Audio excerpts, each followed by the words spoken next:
Kumusta ulit mga explorer? Ito na naman yung Doro the Explorer. Ngayon, Doro Eat tayo. Matagal-tagal na rin na tayong hindi nag-feature ng mga pagkain. So ito na nga, nagiging yearly na namin na habit to ng mga aking mga little Doros. So dahil malaki na yung aking tinanim, nakamuting kahoy dito sa kabilang lote, sabi ko, kukain na ulit natin. At eto nga, at napakasaya namin dahil kahit papano malabinti na yung laki.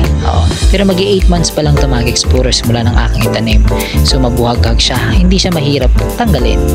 Kahit papano nakaipon-ipon din tayo at di ko na-expect yung gano'ng karami yung makukuha namin. Ito, napakasaya lang na talagang pag may tinanim ka, may anihin ka. Kasama ko rin sila noon na nagtanim nito at ito na nga, lininisan na namin mga explorer. Mabuhaghag kasi yun, may konting buhangin at saka may lupa, so syempre kailangan natin linisin. So ito yung mga gusto kong ipagawa sa mga batang to, magbabanding kami, magluluto, kahit pa paano kahit pa ulit-ulit yung aming ginagawa, at least taon-taon na namin, parang routine na ba.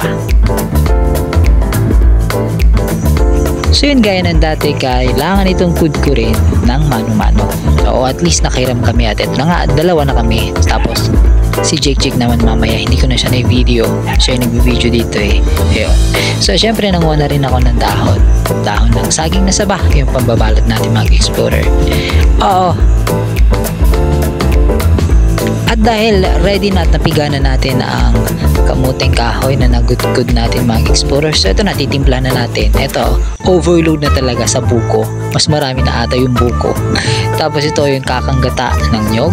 Tapos isang lata ng condensed milk. Actually, dalawa linagay ko. Tapos isang lata ng malagyan ng evaporated milk. Tapos imekos-mekos na natin yan hinsan. Sabi nga ng ating kapatid na Indiano. Indiano ba yun? Oo. Tapos ito na, napaka-generous yung paglagay natin. Dahil sabi ko, lakihan ko na lang to para mas mabilis ako tapos sa pagbabalot. Yan, very tradition lang yung pagbabalot natin. Ako na lang yung nabalot kasi para mas mabilis kami matapos. Sabi ko sa mga bata, anyway, alam naman nila to gawin. Oo. Then pagkatapos nito mga explorer, ito na yung mga kailangan nating itali.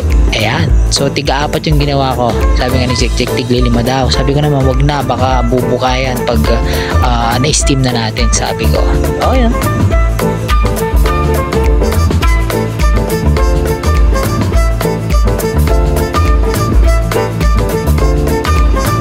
So ito na, medyo marami na konti na malalaki yung ating nagawa. At ito na nga, na-steam ko na siya ng 2 oras mga explorer. Di 2 oras ko kasi malalaki kasi yung size na ginawa ko ngayon.